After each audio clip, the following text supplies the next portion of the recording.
Today's episode is one I've been looking forward to for a while because my guest this week is someone who I think embodies something I find really compelling. This idea that you can live an unconventional life, build a deeply shared partnership, and parent with intention and joy, all without having to follow anyone else's script. Manjima Bhattacharjya is a researcher and writer, someone whose work has always sat at the intersection of ideas, storytelling, and social inquiry. She and her partner Saurabh, a screenwriter and director, have been together for 27 years. 27 years. And what I love about the way Manjima describes their life together is the language she uses: independent lives, closely shared parenting. There's something deeply radical about that kind of intentionality. They're parents to two children, Tara and Arjun, and from what I understand, the journey of raising them has been a delight and tough in phases, which honestly is the most honest and accurate description of parenting I've ever heard. So let's get into it. Manjima, welcome to Parenthood. I'm so glad you're here. Thank you, Neha. I'm so happy to be here. Let's start with where I always love to start with you. Not the researcher, not the mother, not the partner, just you. If you had to describe yourself using three words or phrases, what would they be and why? Um, Curious. Mm-hmm. I've always been curious. I am uh, adaptive, and I am uh, I'm a doer, I think. Wow. Wow. So that's my, I would say that's, Wow. yeah. I mean, I remember once in my one of my earliest report cards from my teachers had this one line which I think defined me very well, and I must have been 6 or 7 at the time, and it said, "She works quietly and well," and Wow. that's that's sort of she got me. Wow, I love that. I love that. And now I want to hear about your family. You've been with Sorrow for 27 years, which honestly is a life in itself. Can you introduce us to this little world that you've built together? Tell us about him, tell us about Tara, Arjun, all of them. Well, you're right. It really seems like a lifetime, but you know what they say, it goes so the years they fly, the days they crawl, the years they fly. So my Saurabh and I are, I mean, it's really serendipitous how we met. I think we lived in Delhi. I think we met in Delhi through common friends, and very unusual sort of a um, very different lives, very different spheres, very different worlds that we came from. But that's how it is with love, always, and falling in love. And so I think we were together for about maybe 4 years before we got married, which was, we were also very unconventional people. I worked with a feminist group called Jagori. We also had a year of long distance relationshiping when I moved to Switzerland for a year to work. Um, yeah, and we had our own journeys. We were in our 20s, early 20s. And I think we sort of entered, we wanted to live together and be together. So it wasn't really the idea that we were getting married, but it was much more that just wanting to live together. And we entered thinking that this is our first marriage. I mean, we never thought of, getting married without an exit possibility. I think it was just Wow. we were young and we said, okay, this is our first marriage. And, here we are still here.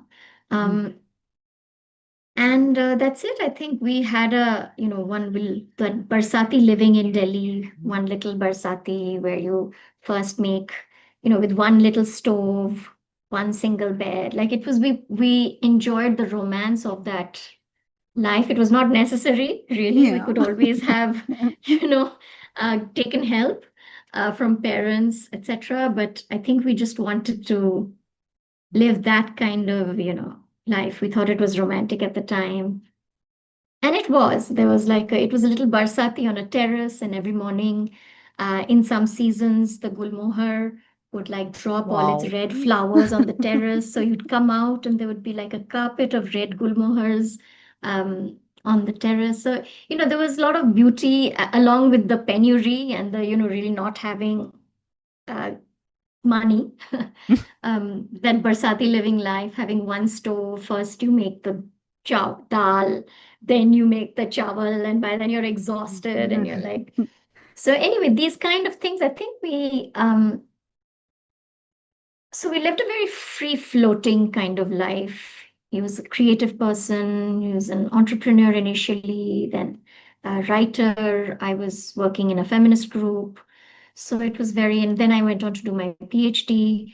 So it was very organic, not very predetermined, and very unconventional by what our friends were doing at the time, which Yeah. was really seeking careers, seeking a job, seeking some sort of, a stable multinational job and so on. So we were different. I think we were aware of it, but we were you just go with the flow of whatever you want to do. So I think those are the sort of the foundation of that journey. Parenting came, I think 7 years after we were together. So that was perhaps another question that you have in mind. But yeah, that was another phase. I can't hear you, Neha. For me now? Yeah. Okay. Tell me about Tara and Arjun as well. Tara is now 20, Yeah. incredibly, and Arjun is 16. Yeah. Um, They are also very creative children. They're very different from one another, which is always a surprise and a shock to everyone, to me and to Saurabh especially. I think how you can raise two totally different personalities. Um, and one is in college, so she doesn't live in the house anymore for large stretches. So half an empty nest is what we have right now. And yeah, I mean, everyone probably says this about their children, but they really are wonderful. They're a wonderful sort of addition to our life. They always have been. It's been tough, but it's also like so exciting, to wait for Tara to come back because we have to watch Bridgerton, the new season of Bridgerton together, Yeah. or to the other weekend I turned up and Arjun was watching a French film by Jean-Luc Godard, just out of interest. So it's interesting to see who they become and the adults they become, and, just the building of new relationships with them is a lot of fun in this particular phase. Um, Yeah, that's Tara and Arjun. Tara is studying to be a lawyer, so she's doing a law degree, and Arjun is in school. He's in the 11th grade. He's in the IBDP program at a school here in Bombay, and he has very mixed interests. So I'm not sure what he'll do. He's very good he does both physics and art, and so he has a sort of design bent of mind. Let's see if that's what he pursues. But yeah, so Yeah. that's them. Yeah, I'll come back to Saurav again. I think I'm just so fascinated. Uh, 27 years is a very long time to know someone. And tell me, how has your relationship with him changed or deepened since you became parents together? What did parenting maybe revealed about him or about you, about the two of you as a unit? I mean, I think so. I think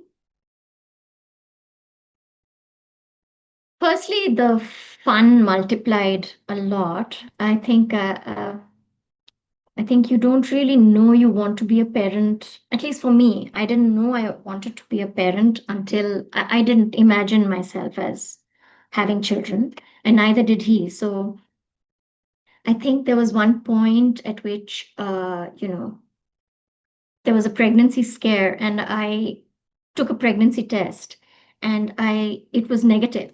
Hmm. I felt disappointed. Oh. So, which is when I realized, oh, well, why am I feeling disappointed? Like then that probably means that there's something in me that I haven't really been paying attention to.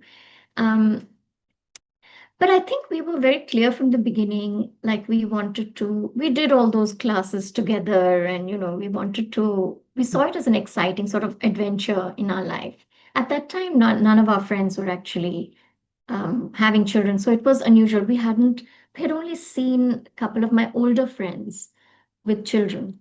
And we really liked the casual way that they were parents. They were not like really, and they seemed to enjoy it. And so for us, my friend actually, Kalpana and Ashish, they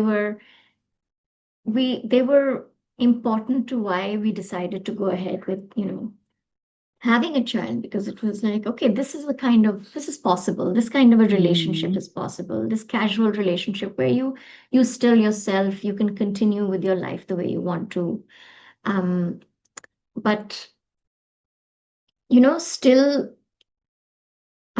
still have a different kind of a unknown experience with another person. It was exciting for us. So I think we had a similar approach or a vision of what this would be like. Um, I think that was an important realization, that we had a similar vision of what parenting could look like. And consequently, I think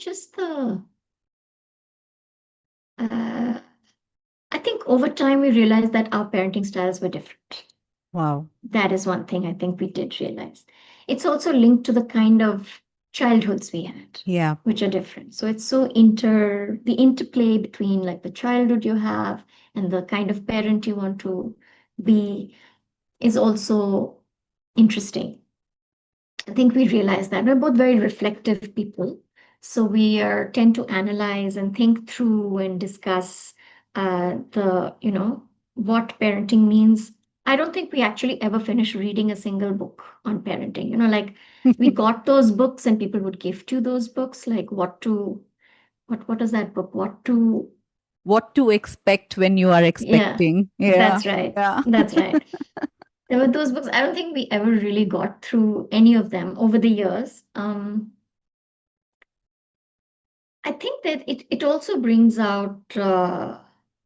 it brought out for us also the gender roles very sharply, right? The Yeah. expected gender roles. And so you have to constantly push against that in different ways. So it's and consequently, much later on, I had a full-time job and he was writing and he was more freelance sort of oriented. Luckily, my full-time job was work from home, Hmm. but it had a lot of traveling. So then it's not just what you're doing in your home, the sharing of responsibilities you do, but also what the world outside sees, notes, makes comments on, you know, oh, yes, your papato is at home. Like, like people will Yeah. say kinds of things that can be nasty. And so you have to, I think, we were conscious of the roles and uh, that we were that there was something that was a tense area, Yeah.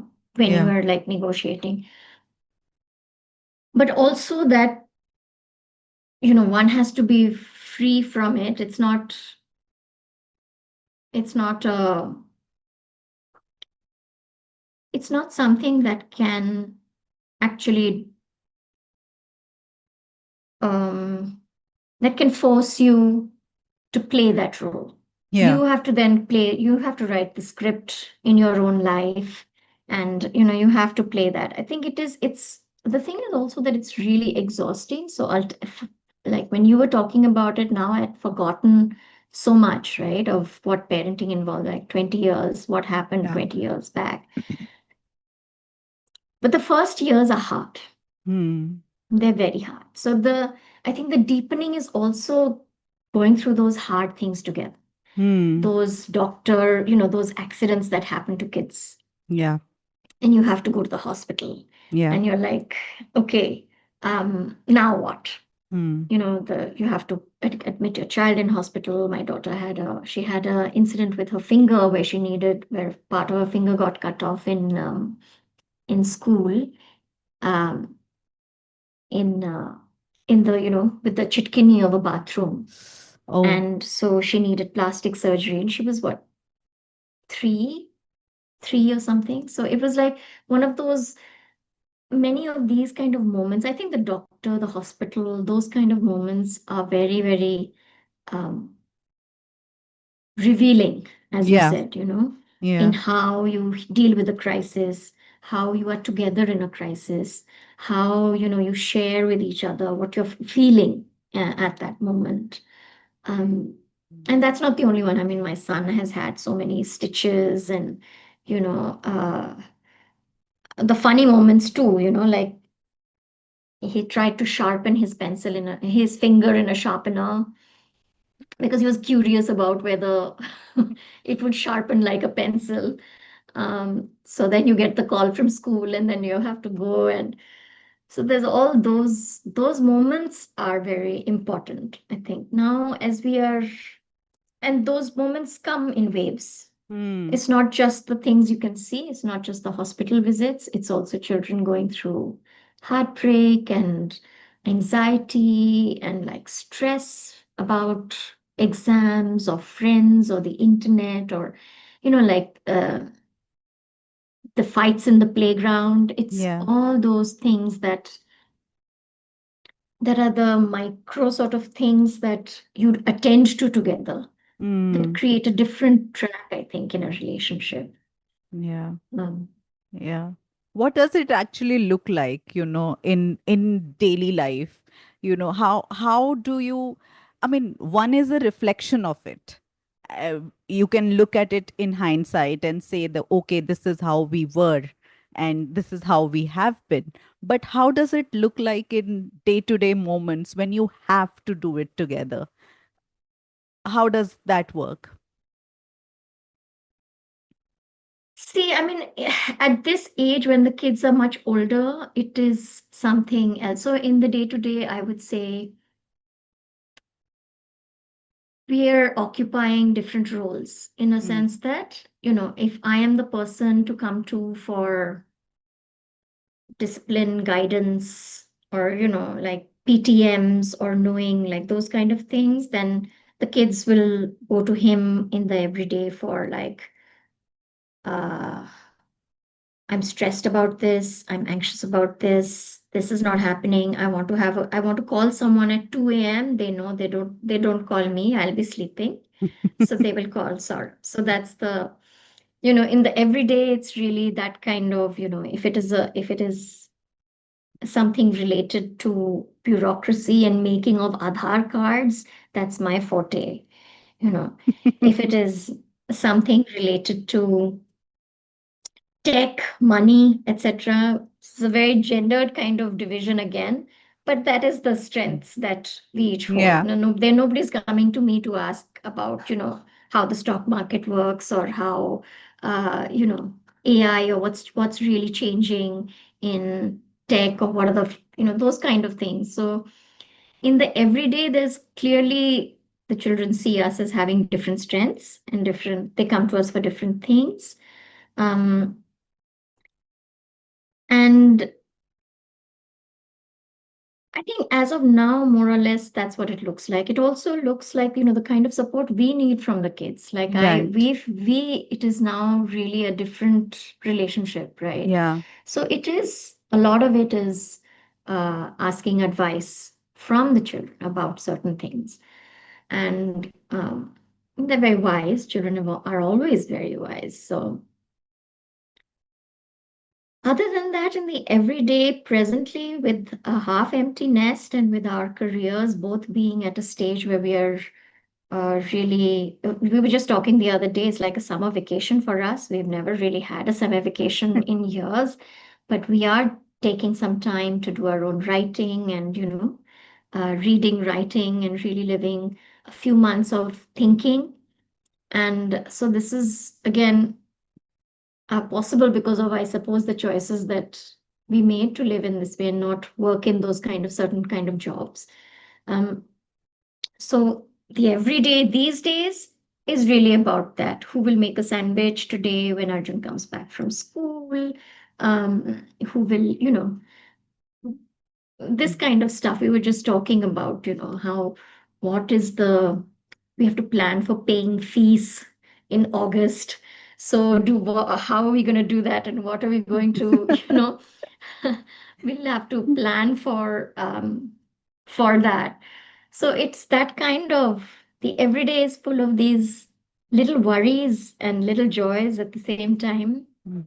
um, and a lot of आज दोपहर को क्या खाएंगे, dinner के लिए क्या है खाएंगे, सब्जी आया है नहीं, भाजी वाली is calling in the morning. Bhaji wali is Saurabh's favorite. The first call he gets in the morning is from the lady downstairs who sells vegetables.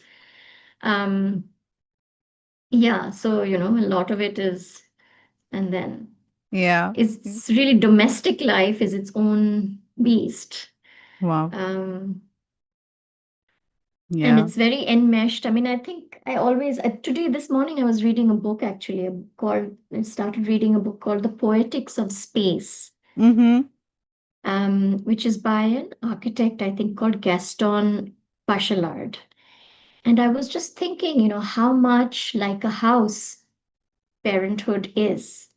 Uh, I haven't thought it through yet properly, but it's like you occupy it first, and it's very sparse, and it's very like the walls are bare, everything is empty, and then slowly over time it fills up with stuff, and Yeah. it's like it's so personal. No two homes are the same, so Yeah. no two such sort of parenting journeys are also similar. I mean, there are things you, I don't know, put away in the loft or the basement or whatever, and things that you lose, things that are hidden, things that you find many years later.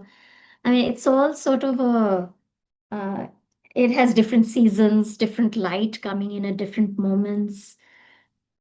So I was just thinking, that you have to attend to it. It's a lot of housekeeping. Mm-hmm. My Saurabh calls it constant gardening, which is really what parenting Yeah. is. But at the same time, it's like a space of comfort, creativity, Yeah. healing, recovery. Also, like it can be stressful as well. So I think, and you have to keep spring cleaning things. I think sometimes it feels too full, sometimes it feels very lonely and empty. So, I mean, it's like, yeah, I was just thinking this morning after reading that book how much it is like a house Mm-hmm. or a home, that just really changes over time, that weathers over time, but is also like so many memories. Yeah. It is really a big um, canvas for memory building. Yeah. I love that. I love that description and I love that thought. It's so vivid. It's so, and it's so like I can it's so visceral. The image is so visceral, and you've had nearly 2 decades of watching your babies grow, and I love how you describe parenting as a delight and tough in phases. And I want to sit with the delight for a moment because I don't think we give ourselves permission to name that very often. So, what has the delight look like for you in these 2 decades? Oh my God. I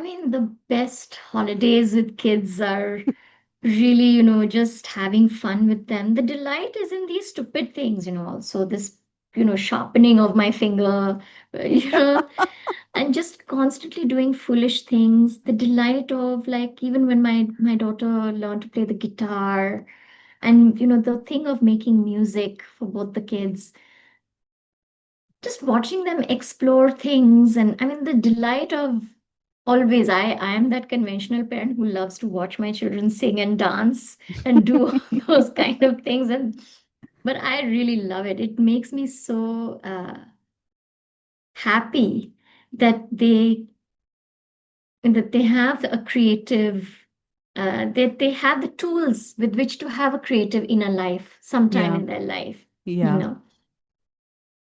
So, I mean, the delight is taking them places. I mean, I always enjoyed taking them on holiday, seeing them engage with the world, do their own thing, like, order their own food. Or, Hmm. I mean, the first time I remember when Tara used a straw, she was a baby, and then she used a straw to drink something.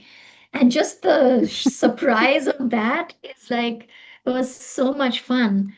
Uh, yeah, and then of course my kids were very cute, I have to say. So they were very like, like actually very good looking kids and um cute looking children, which is and they were cute behaving children as well. Hmm. They were a little over smart. I love the over smartness of children. They're like what people call precocious, but I really like it. Or people like when we were kids, they would say, oh, she's overconfident. But actually, what they just mean is she's confident, Yeah. and I really love to see children, at least my kids, give smart replies, challenge us, um, uh, talking back. Oh, that's so delightful. I find children talking back very delightful. It's like really, smart ass answers just really makes me like happy. So I think those are the things. Then just the delight of birthday parties. My God. I think that's again the childhood, the interplay between. I've always loved birthday parties, and I love having birthday parties. I've loved Hmm. organizing every single party, the themes, doing clues for treasure hunts. I mean, this is, of course, all my delight more than I suppose their delight. But definitely, my daughter certainly appreciated it much more than my son, who preferred to do parties and like football or some game stuff. But um, yeah, I think I just like loved, found great delight in their reactions to things. I think that's the Wow. Wow. And talk to me about the tough phases without needing to go into anything you don't want to. But yeah, what has navigating those phases been like? yeah. I mean, the toughest really has been a working woman. To be a working Yeah. woman, Yeah. I would say, is still extremely tough. Hmm. And even this is despite having such a strong partnership model and such co-parenting, yet there is still, you have to. I mean, parenthood introduces you, I think, to this whole ecosystem concept of living, right? You Yeah. have to engage with family, with your in-laws, with your parents in order to be able to provide a support structure for kids if you're a working parent. Um, Interdependence becomes such an important thing. So, all our lives we strive to be independent. And then now you're like, okay, independent is not how it's going to work. Yeah. You have to be interdependent. Um, and in the absence of everything else, and then the absence of creches or other systems of actually that Yeah. work, then you have to depend on household stuff, creating, nannies, cooks, that kind of infrastructure that you have to build, Yeah. which requires money, of course, but it also requires trust. It requires oversight. It requires a certain kind of personality, which I don't think I ever had because I grew up in Kuwait and we never had help. I mean, in the when I was growing up, so I am actually very unfamiliar with that world. And plus, the whole economics of it, you feel like someone is leaving their child to come and look after your Yeah. child, and it's Yeah. like it's very heartbreaking, but it's also you have to participate in that system. And then there is, the school moms and your WhatsApp groups later on. You have to participate. You have friends of your children's. You become friends with your children's friends, parents. Um, then there's the pediatricians, the ophthalmologists, the dentists for children. Like there are all this entire ecosystem that you have to participate in. You're your children's secretary. You're doing it's so the I think the really tough stuff is actually the working parenting. Yeah. And I don't think it's just for me. It is for me because I had a travel-based um, job in the development sector, and so even though I worked from home, there were you know, chunks of time where I had to travel. And so I had to, of course, depend on Saurabh, but beyond that, also depend on my in-laws because he was also working. So it's like, how do you manage that? I think in the last couple of years, he has been on shoots and Mm. away shooting for months at a stretch. And so I've had to be available, you know, really clear my desk for those phases. And my in-laws have been amazing. My parents have been amazing. So it's like if you want to follow your dreams and maintain not just working, but an inner life and really stay an individual beyond the being the parent, you have to ask for help. Yeah. It doesn't come easy to most of us, I would say. Yeah. You know, you have to ask for help. You have to I think really see the limitations of what you can do, what you can't do. Yeah. And there will be times when you will be traveling on your child's birthday, you know, which is Oof. like terrible. Yeah.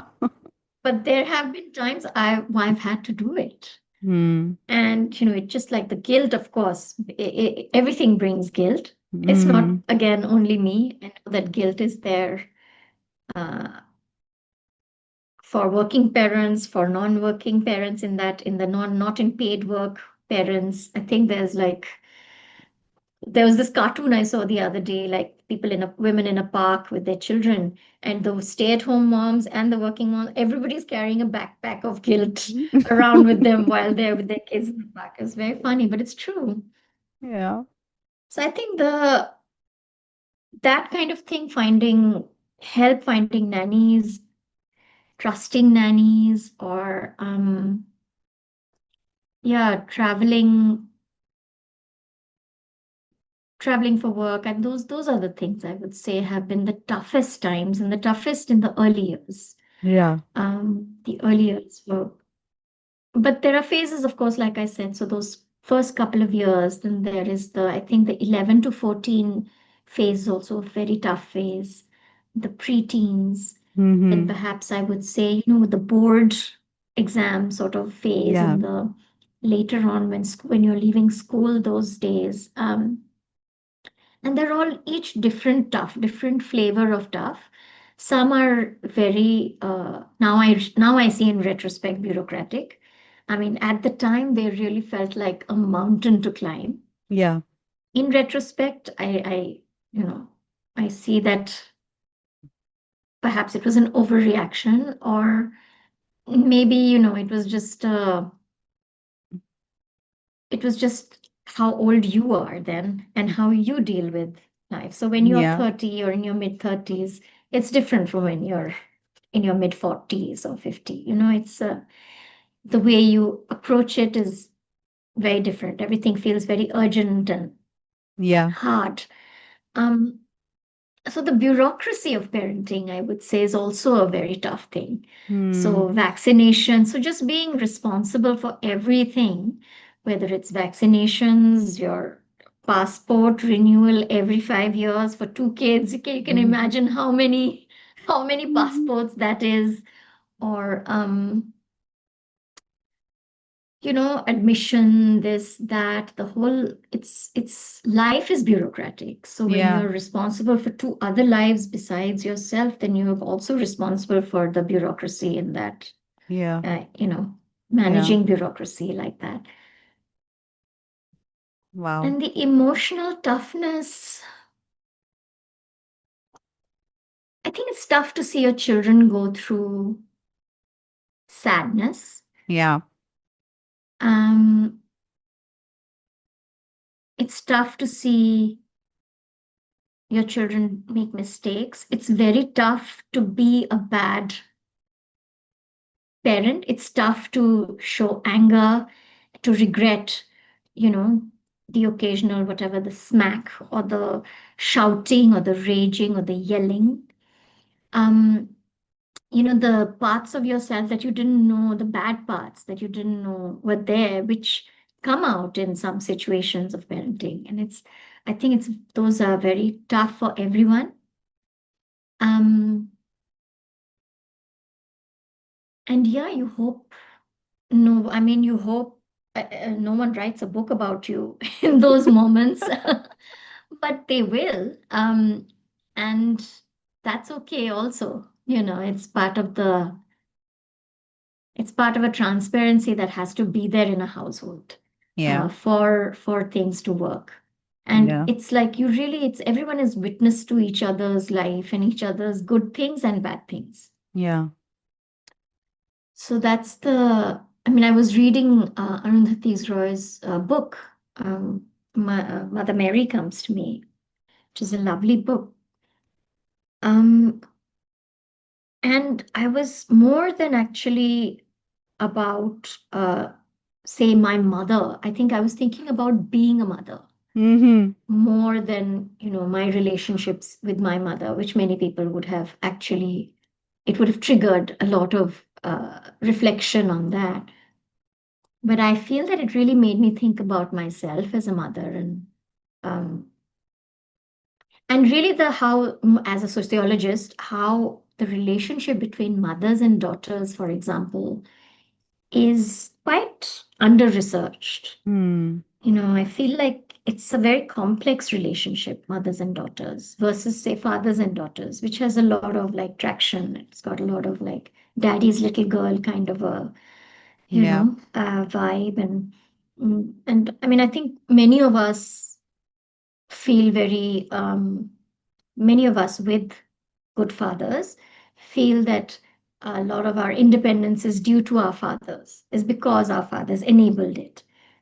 And we tend to undervalue the kind of everyday work that our mothers Yeah. Mm. put into us in us or invested in us.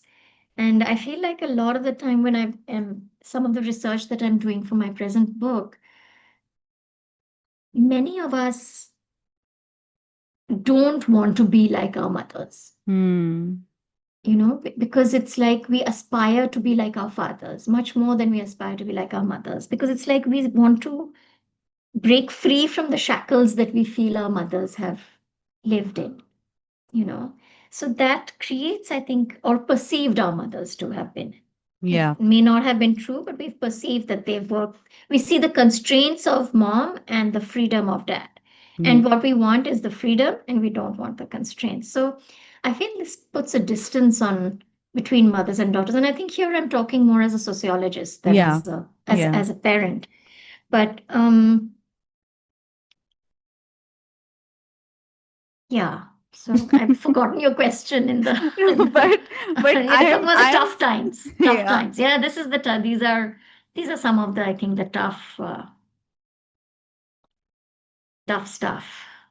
But I'm also very interested in what you said about your research and about your writing. And I feel from an outsider's perspective that kind of intellectual life requires long uninterrupted stretches of thought, if not of work, actual like doing of it or writing of it, at least of thinking. And you have such a full life in terms of being a mother, having two children, and deeply shared parenting life. In that sense, how do you protect your creative and intellectual space? How do you ever feel like you are able to carve out that room for yourself? In the middle years, no. Hmm. Um,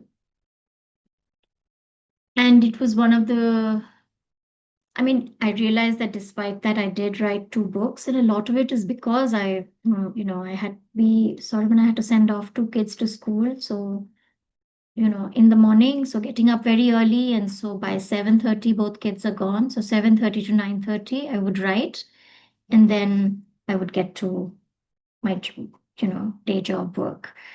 Um, I can work 24/7, honestly, and in a way Wow. my kids have saved me from that workaholic lifestyle. So actually having children saved me from being this extremely uh, obsessed workaholic person, I think. But finding those large stretches of time has always been a struggle. So I went back to I was pregnant with with Tara when I was doing my PhD. So Hmm. I was still doing field work. I was driving and going to, do my interviews and come back. And then I had Tara, and then a year, I took a break for about 4 months, and then I had to finish my thesis. So I asked, my mom came, my mother-in-law helped, with really coming and help attending to the baby. Then my mom came for a few months and she would come in the morning. I would go to Teen Murti. I would express milk, keep it for Tara, go to Teen Murti, be there through the day, come back in the evening. Then my mom would go home. So it would, I mean, that that was the way in which that PhD was written. It was fine. I mean, it was an extra thing to do, but it was fine. And I think I knew that when I got to Teen Murti that day, I had to max that Yeah. day and I had to really focus completely. Um, Later on, I would say, I mean, both Saurabh and I have been writing from dining tables for a long time. So, and we live in Bombay, small houses, small flats, not enough. A room of our own, it's still a dream. A Mm. room of our own, a library, a space to work, a space to write. I mean, these are all still dreams for us. But the chunk of time that I first got was actually in 2016. I went for a writing workshop. Mm-hmm. I got accepted at a writing workshop in Chamonix in France, and so that was the first big, like a 2 week chunk that I went away. And Saurabh was there, and he asked his parents to help out as well. So it was, those 2 weeks were the big chunk that I got to go away and just work on my book Mannequin. That was where I actually sort of really finally finished, sort of consolidated much of that. But these chunks are important, but the rest of the writing is still an everyday thing. So you still Yeah. have to come back and you have to uh, train yourself to focus in small chunks Yeah. of time. And it's not just me, I think any caregiving requires that kind of what we call nowadays in ethnography as patchwork ethnography. Hmm. I mean, that is the reality, this assumption that at least in in sociology and anthropology is that you are this person who can go away for long stretches and do field work somewhere and then come back and write up your work. It's not true for women Yeah. anyway. Yeah. So you have to manage your inner life and your thinking life alongside everyday life. Yeah. And that's the reality that many women professionals have learned to do over Hmm. time and done it very well. So I do believe in that practice. It is a luxury to think that one can go away and write. I've tried it. Sometimes it's worked, sometimes it's not. Hmm. Sometimes I've tried it again. Like I think in 2023, I went away for a week again to write.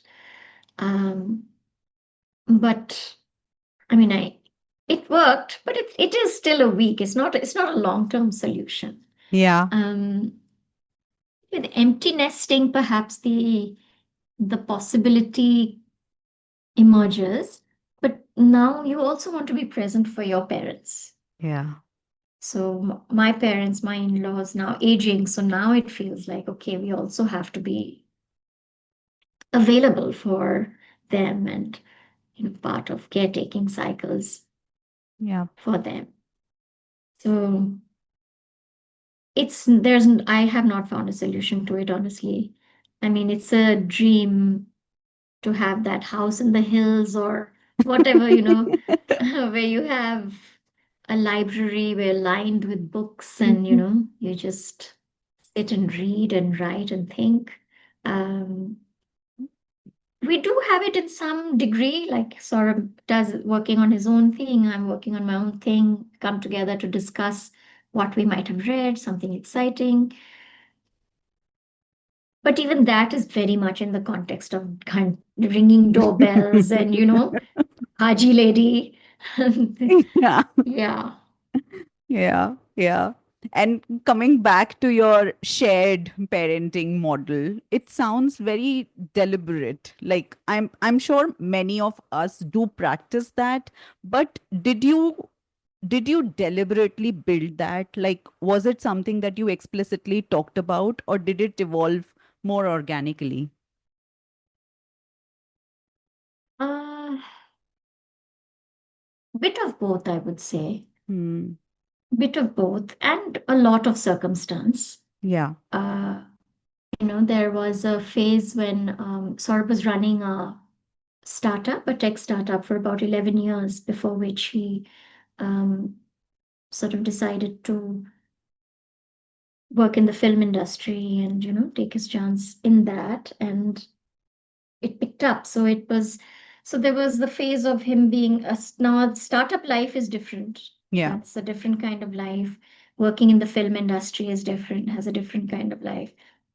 So for me also, being in full-time work for 10 years in the philanthropy sector with an international organization, which requires me to keep odd hours, was different phase. So a lot of has been circumstantial, honestly. Some of it was ability, so your instinct and your natural sort of personality and what you're good at and what works for you. So Mm-hmm. I'm not a great cook. I'm okay with sandwiches. So, you have to, my tiffins will be sandwiches. I don't know how to make rotis and parathas. I'm not getting up and making rotis, parathas. But some of it was, of course, very, was discussed. But, I think it surprises me, when it doesn't surprise me when a father does X, then everyone is like, oh, wow, Yeah. it's so amazing. Oh, he's doing this. Whereas it's a natural part of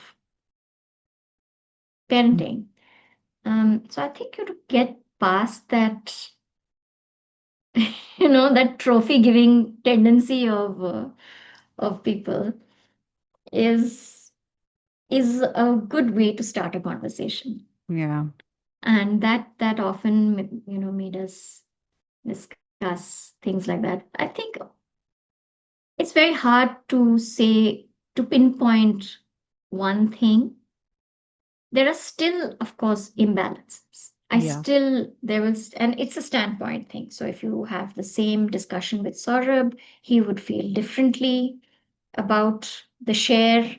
If you ask me, I will feel different about the share. I feel both parents always feel their standpoint is so rooted in society, social roles, Yeah. that it's actually very hard to have a common understanding of how much you did versus how much the other person did. But there is yeah.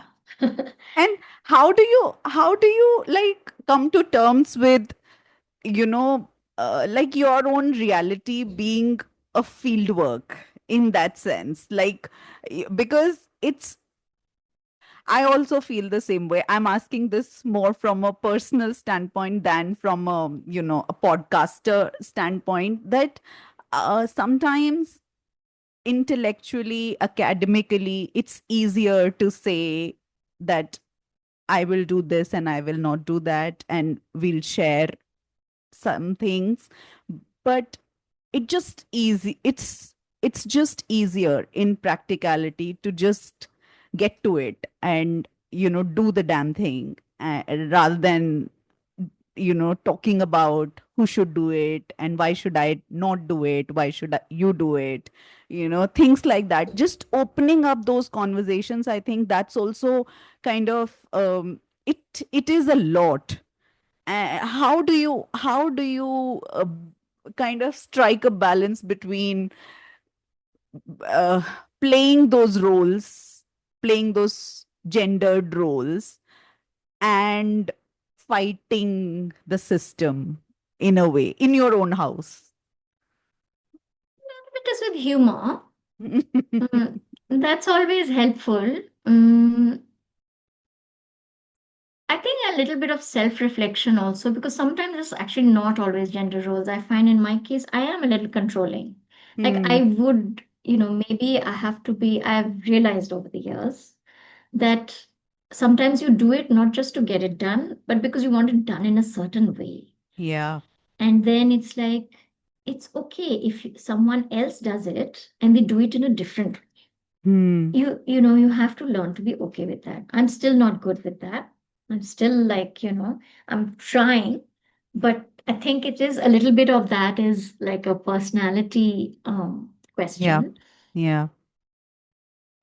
I don't think all these things will be resolved. I mean, one of the things I've learned from talking to older feminists in my workplace is that not everything is going to be resolved in this lifetime. Yeah. Okay, you work with what you get. You understand, you have to you try and live the way that you think is right, that's just for you and for other people, and then hopefully kids pick up on some of that and then they transfer it to their own life. Their whole lives will be different anyway, because I mean, I don't see my daughter cooking at all. So that kind of mm, so I think there is a limit to the kind of sharing that one Hmm. can expect, Yeah. is what I'm saying. I don't think it's a I mean, that is because of a combination of reasons. Um, I feel that there is also some, as I was saying, so if I am a more controlling person, if I love it when Saurabh and Arjun are in the kitchen cooking and I'm sitting outside drinking my wine. But that's because they like to cook. Hmm. It's not like they're actively, Yeah. uh, Dismantling. challenging. Yeah. Yeah, Yeah. exactly. Yeah. They like to cook. That's fine. Tara and I are not into cooking that much. So we're like, outside. So more and more I realize that actually it is what people like to do and what people are good at Hmm. that actually works when you share responsibilities. Yeah. It is hard to force people to do something that they're not very good at. And I know that that doesn't apply to women because they still have to get up and cook and fill water and all of that, and like fill the bottles, this and that. It's like, for example, I used to really hate taking the kids down to play. Hmm. That is like, I used to find it so boring. And this is a time when there were no podcasts and, things you couldn't plug into something and just like have some me time while your kids were playing. You just have to trail your child as they keep doing these, going from swing to slide to whatever. I used to find it really boring. But I still had to do it Yeah. because I was the parent at home at that time in the evening in the phase of the startup. So it was, but then I guess those kind of tasks, then I guess then the nanny system comes into play, right? Yeah. Those other, the infrastructure. And that's when, and I'm uncomfortable with the system, but then I've done it. It's not like Hmm. I've not done it. I see I am uncomfortable with it. I've always been uncomfortable with this sort of arrangement, but you do it, and that becomes a way to actually avoid. And that's for many things, right? Like you Yeah. really, a lot of work that gets then done by household staff is the way that you deal with this Yeah. difficult, the actual difficult stuff about sharing equally. Yeah. Um, Yeah. so Yeah. That's helpful. Thank you. I have a lot to think about now. Is it my want to share equally, or is it, my personality in that sense? And also I think what you've said about people not forcing people to do what they don't like. It's also, I mean, yeah, it's hard to digest the fact that being a woman, you have to bear the burden of doing everything. And why does the man not have that burden in a cis het relationship? But that's how it is, and there's only so much that you can do to, kind of change the situation. So, I mean, I think people do try to change the situation. But it comes across as complaining, yeah, This is the problem, that it's not, I do feel men, I mean, nowadays there is a difference. yeah, It is certainly different yeah. in some ways. But it becomes translated, this kind of thing is translated in general understanding as, like, nagging, Hmm. complaining. Hmm. And I think it's not right, but that is how it comes across. And when I hear a lot of my friends and talking about this difficult thing, now the issue is also that a lot of women who have chosen to be stay-at-home moms, or who are Hmm. stay-at-home moms,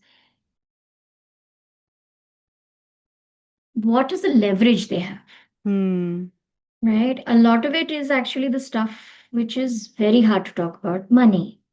It's Hmm. about, are you dependent on someone? Are you independent? Saurabh and I we don't know about each other's bank accounts. We actually have very separate financial identities, and maybe that has been actually important. Maybe the Hmm. fact that neither of us has to ask one another for financial support, except say paying the rent. So there's a phases in which I have paid the rent, phases in which he has paid the rent, phases in which I have paid the fees, phases in which he has paid the fees, depending on our work situation.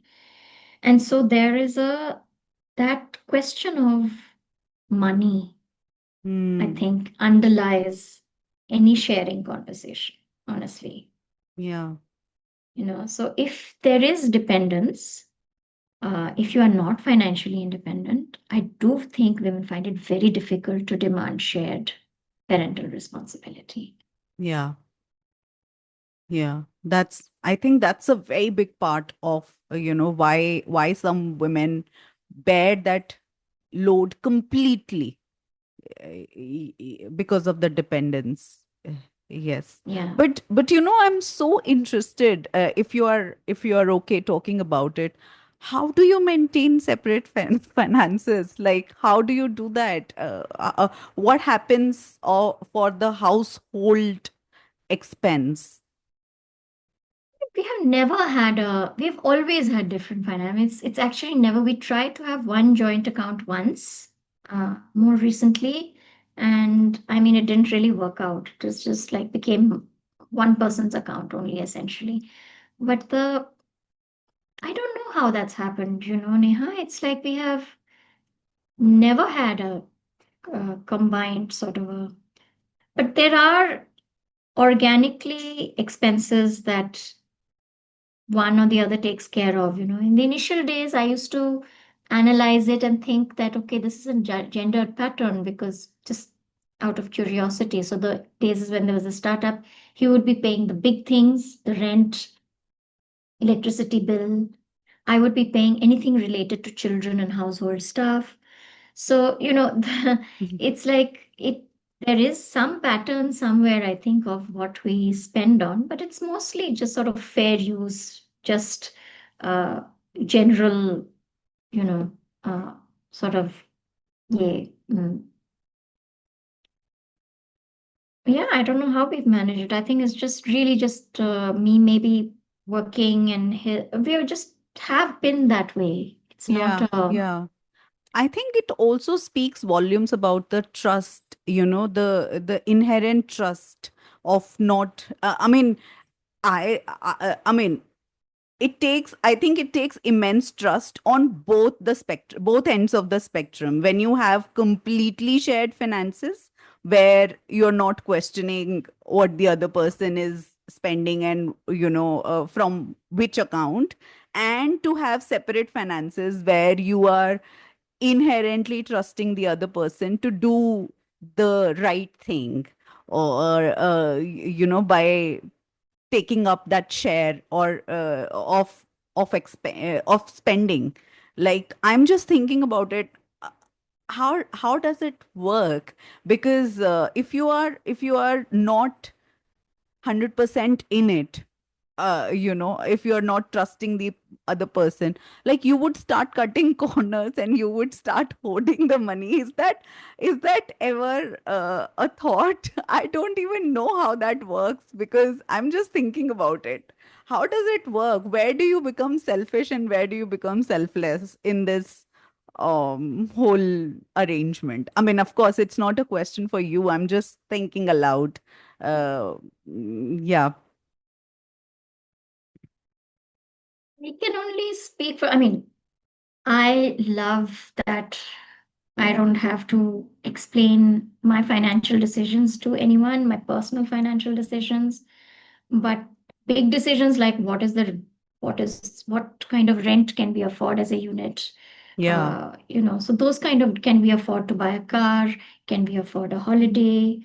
Those kind of things, they are the decisions are taken like more or less together. So what is the kind of budget of the hotel that we can stay in? So those kind of, you have those decisions, and then those are spread out. Okay, I'll buy the tickets, you do the hotel, like whatever, that kind of thing.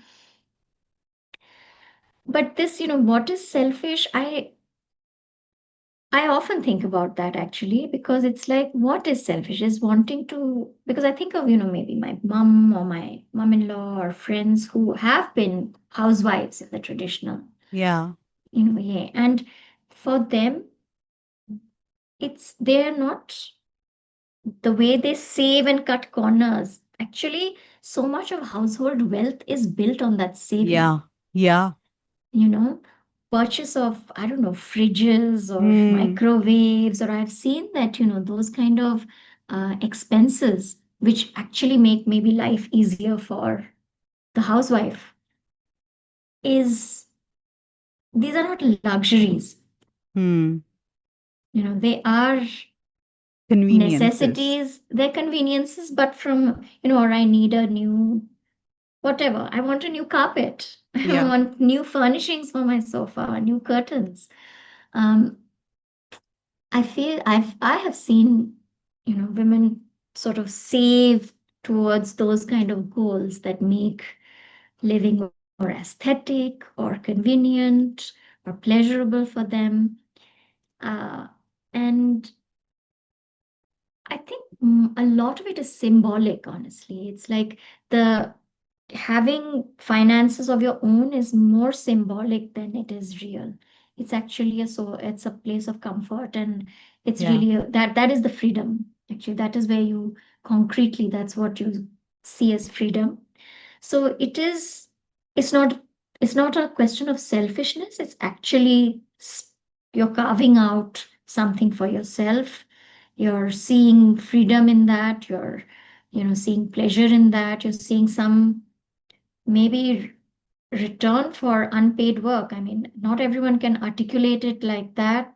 Some people can. I have seen women who are very clear that I am doing the household work. So actually, I'm not getting paid for it. So, I should get, my husband should give me this, Yeah. pocket money in a sense. Yeah. Yeah. But it's not really just pocket money. It's because I'm doing work. So Yeah. I'm doing the housework. There are other people who think that it should, I mean, there's who absolutely do not get that and feel awkward even asking for a sari. Like, I need to buy something new. So I think there's a very diverse experiences. I would love to research this. Honestly, I Yeah. have never Mm. like cash in hand what it means for women, especially women who are homemakers. What is the thinking behind it? What does it do to them? What does it make them feel about themselves? Uh, yeah. Yeah. I love this conversation. I think I am learning so much, and this is such an enriching conversation. But I'm also cognizant about the time and the limitation of it. So I will ask you my last question for the day. And this is a question that I close every episode with because I think it cuts straight to the heart of things. If there is one piece of insight, one truth that you've arrived at through all of this, your 20 years of parenting, something you want to send out into the world today, what would it be? Mm,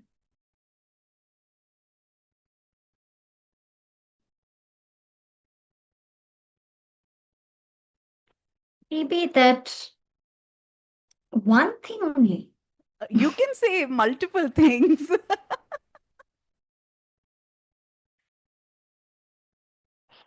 I think nurturing everyone's inner life is very central to a happy household and a